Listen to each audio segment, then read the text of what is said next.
Sir David, morning. Morning, sir. Can you just tell us about your favourite book that you've been reading? My favourite book?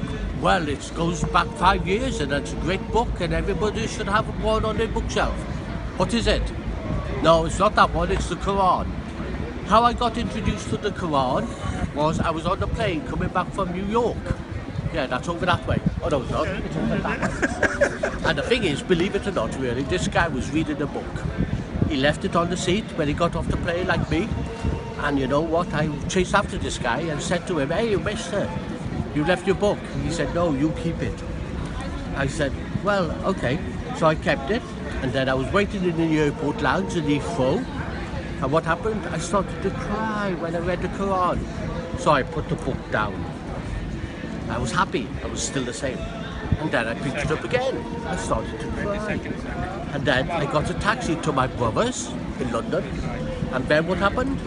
I told him about the Quran, that had made me cry. And do you know what? Just a moment. And then what happened was really, he said, "Don't speak of nonsense things, don't speak of things." I said, "Well, the thing is really, why am I crying?" And then he said, "Go next door." So I went next door, and who was there? The man that was on the plane. And the thing is, name a number, any number.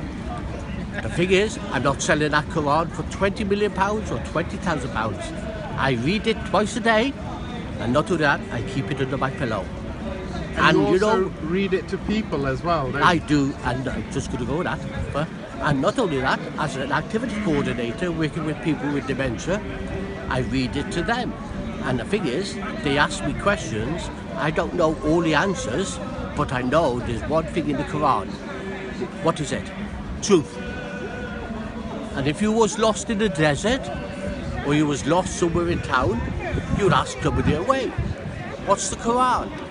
It's a map for life.